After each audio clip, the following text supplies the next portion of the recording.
안녕하세요. 오늘은 보내주신 그 웨스트민스터 소요리 문답 그리고 대우리 문답 자료를 가지고 이야기를 좀 나눠볼까 해요. 네, 특히 간음하지 말라는 제7계명이 생각보다 훨씬 더 넓은 의미를 갖는다고 하던데 구체적으로 어떤 생각, 말, 행동을 금지하는 건지 좀 깊이 들여다보려고 합니다. 이 문답서들이 특정 기독교 전통에서는 아주 중요한 문서들이잖아요. 네, 맞습니다. 신앙의 내용을 문답 형식으로 정리한 건데, 특히 이 부분은 삶의 윤리와 직접적으로 연결되죠. 소요리 문답은 아주 간결하고 대요리 문답은 되게 상세하다고 들었어요. 이걸 비교해보면 순결에 대한 전통적인 가르침의 깊이를 좀 알 수 있겠네요. 자, 그럼 한번 시작해볼까요? 좋습니다. 우선 소요리 문답 72항부터 볼까요? 여기서는 제7계명이 모든 정결하지 않은 생각과 말과 행동을 금지한다. 딱 이렇게 나와 있네요. 네, 아주 포괄적인 정의죠. 핵심은 모든이라는 단어에 있는 것 같아요. 행동뿐 아니라 내면까지 다 포함하는. 마음속 생각까지요. 와, 그게 딱 명시되어 있군요. 그렇죠.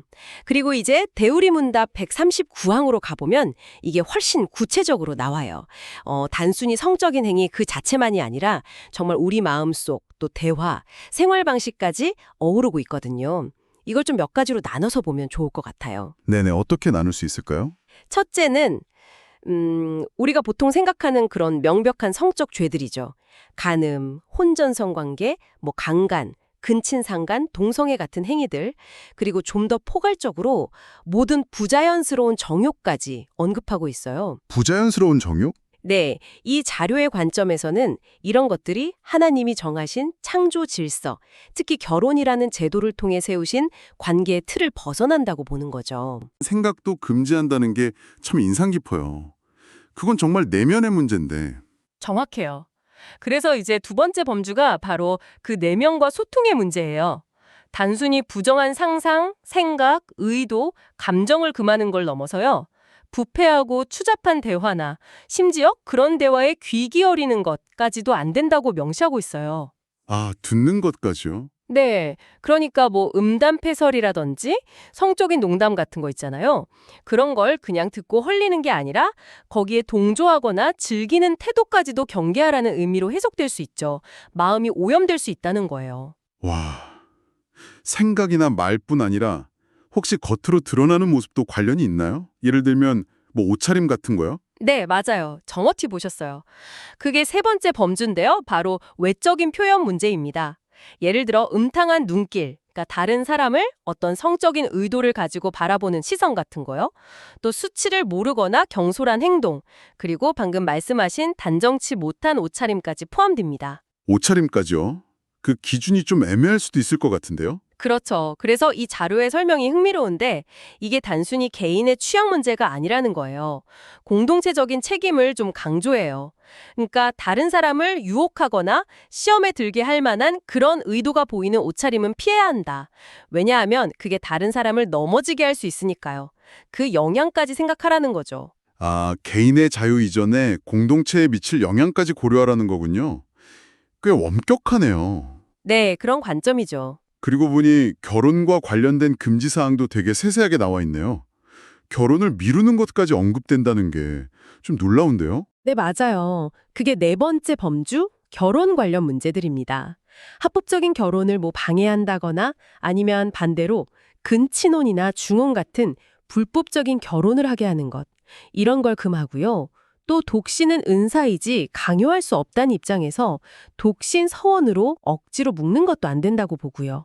그리고 말씀하신 것처럼 결혼을 부당하게 지연하는 것도 금지사항에 들어가 있어요. 부당하게 지연한다. 왜죠? 이 자료에서는 그 이유를 결혼 정년기에 결혼하지 않으면 성적인 유혹에 빠질 위험이 더 커질 수 있다. 이렇게 설명하고 있어요. 오늘날의 어떤 만원 추세와는 좀 다른 시각이죠. 확실히 그러네요. 또 부당한 이혼이나 배우자를 버리는 것도 당연히 금지하고요. 네, 물론 이혼이 아주 예외적으로 가능한 경우도 언급은 해요. 배우자의 성적 부정행위라든가 믿지 않는 배우자가 일방적으로 떠나는 경우 혹은 고의적인 유기 같은 그런 상황들이죠. 듣다 보니까 이게 단순히 개인의 성윤리 문제만이 아니라 사회적인 환경이나 문화까지도 연결되는 것 같아요. 맞아요. 그게 다섯 번째 범주예요. 사회적 환경적 요인들. 예를 들면 매춘을 허용하거나 이용하는 행위. 그리고 좀 더 넓게 봐서 게으름, 탐식, 술 취함 같은 습관들도 경계하는데요. 왜냐하면 이런 것들이 자기 절제력을 약화시켜서 결국 순결을 지키기 어렵게 만들 수 있다고 보는 거죠. 아, 그런 연결고리가 있군요. 네.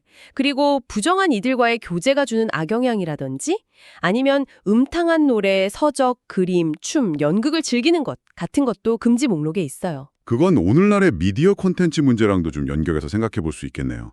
선정적인 미디어들. 그렇죠. 충분히 그렇게 해석될 여지가 있죠. 마지막 6번째는요. 이게 또 중요한데 단순히 내가 죄를 안 짓는 걸 넘어서 다른 사람이 불결한 일을 하도록 부추기거나 돕는 행위 혹은 유혹하는 행위까지도 모두 금지한다는 점이에요. 아, 다른 사람에게 미치는 영향까지. 내 행동이 다른 사람을 죄짓게 만들 수 있다면 그것 역시 제7계명을 어기는 것이 될 수 있다는 거죠. 상당히 폭넓은 책임감을 요구하는 거예요. 와, 정말 들어보니까 이 제7계명이라는 게 단순히 간음하지 말라는 그 한 문장이 아니네요. 마음속 가장 깊은 생각이나 어떤 시선 처리부터 시작해서 우리가 하는 말, 입는 옷, 즐기는 문화, 또 인간관계, 결혼을 언제 할지 말지, 심지어는 게으름이나 탐직 같은 생활 습관까지 정말 삶의 거의 모든 영역을 다 아우르는 가르침이네요. 네, 맞아요. 이 자료들이 보여주는 순결이라는 개념은 굉장히 포괄적이에요. 개인의 내면과 외면이 따로 노는 게 아니고 또 나의 행동이 다른 사람과 사회에 영향을 미친다는 것까지 다 연결해서 보고 있는 거죠. 그래서 여기서 당신께 한번 생각해 볼 점을 던져드리고 싶어요. 이 가르침을 보면 생각, 시선, 옷차림, 심지어 내가 뭘 보고 듣고 즐기는지 같은 오늘날 우리가 아주 사적인 영역이라고 생각하는 부분까지도 순결의 문제와 연결짓고 있잖아요.